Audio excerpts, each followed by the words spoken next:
Okay, guys, we're gonna fish Sid's hand-tied jigs today. I think what we'll start off with, set my spot lock so I won't drift off. A little bit of wind today, but it's cloudy, so I'm going to use some brighter colors. We're going to start off with this one. We'll see what happens. We're going to tie a couple of them on, that one on. Then we done fished with solid chartreuse. We got chartreuse white with a green tail, that's green. I don't think, yeah, it's not chartreuse. And we got black and chartreuse. All right. So I'm gonna tie a couple of these on a couple different rods, and let's get at it. What do y'all think?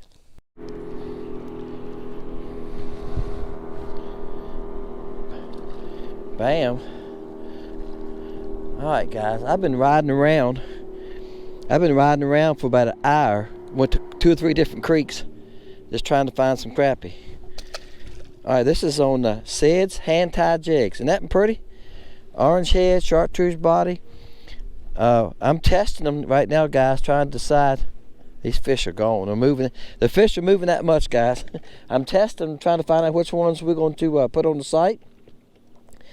This is the 4th color. I've caught fish on all of them. All right. I'm chasing schools of fish. The fish are moving a lot right now. That's why they're so hard to find. They've been in the channel, deeper channel. They're up on the flat a little bit today. We've had warm weather for like 3 days in a row. I think that's been some of the reason they've moved up. The water has warmed about 3 degrees, but it's cloudy today. It's supposed to be 70 today. All right. Bam. Live action. All right. Make sure y'all recording, guys. If y'all think, well, Dennis, you moved the camera in front of you. I was just making sure y'all was recording. All right. There you go. No monster, but that's a nice fish. I said this color's working fine. Now, the reason I'm using such a bright color, I said at the beginning I was going to use a bright color because it's cloudy. I got to keep moving right here to find them, guys. When you got a cloudy day like this, you can get by with a bright color. I'm going to show them to you. I got so many clothes on. It's supposed to, like I say, there they are. See my jig falling right there? I said it's supposed to be warm today. It's supposed to be 70, but it's not there yet. It was about 54 when I left my house. And I thought, well, I won't need many clothes. I had these bibs I got on. I had those in my boat. So, I'm sorry, I got quiet because I was getting a bite, guys. And the boat ride, I told you I've been riding around. After I rode to the first spot, that's a nice one. I got so cold I had to put these bibs on.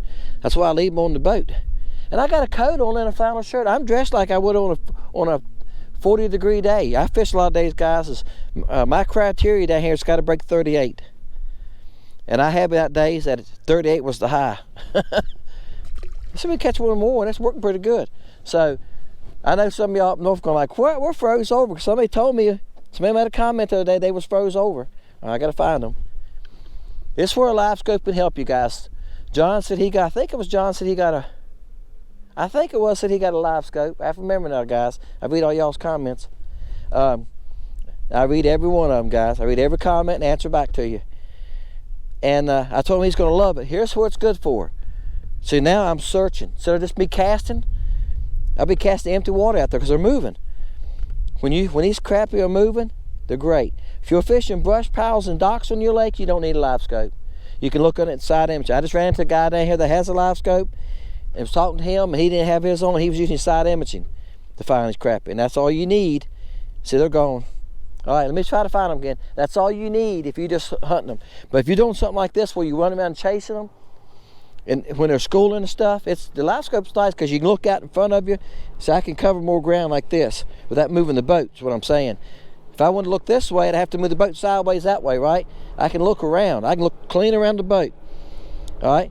And somebody asked me that too. I'm going to answer another question. Somebody said, Dennis, why don't you have it on your trolling motor? All right? I know guys that have it on their trolling motor. I'm going left right now, see my trolling motor? That's what I have to be looking. I can look here. I can look at the back of the boat. I can look anywhere I want to look. I don't have to look the way the trolling motor is facing. That's why I have it on a pole. All right, guys, I found another one. It's been a little bit.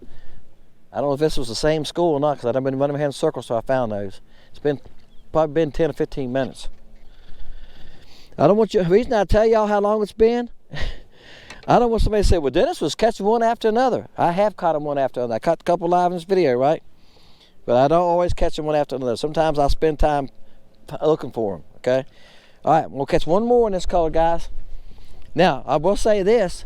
I've caught all the fish you've seen so far in about, I have to say, that's probably 10 minutes looking for those. Let's say I've caught all the fish you've seen so far in 20 minutes. You've seen the live action, and it's, like I say, it took me about 10 minutes to find the school again, because they're moving. They're going this way now. I just caught that from the front of the boat. Now they're going back this way. They're just in here, guys, running around, probably looking for a, mind the old beagle hunting for a rabbit. They're probably looking for a school shad. I have seen a lot of shad today. So, find the shad. I said this in the last video, and somebody said, I think it was James, said I agree with you. Find the shad, find areas holding shad. You're gonna find the crappie. These crappie are aggressive today, right here on this bait. They're hitting it good. There you go. I don't know if it's the color of it, or again, I said I'm using a bright color because it's cloudy, or they're aggressive because there's a lot of shad running around here. But remember what I said when we started? The very front of the video, I said I'm using this bright color today because it's cloudy. They got to see it to eat it, guys. People have asked me, why you think they hit something so bright? They got to see it to eat it. The main thing I think you're doing is getting their attention. They see this a long way, so the water's pretty clear. It did rain last night, and it rained, put a little bit of color to us, to the water, what we used to have. You know, it was pretty clear a couple weeks ago. See if the school moved. All right, while I got time, let's try to hit it one more time. I'm 40 feet from them. I want y'all to see that too. The beginning of the school is about, what, 32, 33 feet? I made a comment to somebody today. They said the winter's time crappie, hard to catch and this and that. On this lake, don't get very close to them. Keep a distance from them, and you got a better chance of catching them. When you get close to them, they're harder to catch, and they're spooky. And get the live scope off of them when you're like saying, once the boat's done turn anyway, don't keep the live scope on if you're using a live scope. Get it off of them. I do believe they can feel that live scope. I had 2 or 3 bass come by me a while ago when I was just looking for crappie. All right, guys, that's the last one. When I was just looking for crappie a while ago, there was 3 or 4 bass out there, and I pointed the live scope to them. I went, they're back. And they got like 20 feet from the boat, and they went the other way. Why did they do that? Did they sense the boat? Did they feel the boat? Did they hear me? Did they feel that live scope?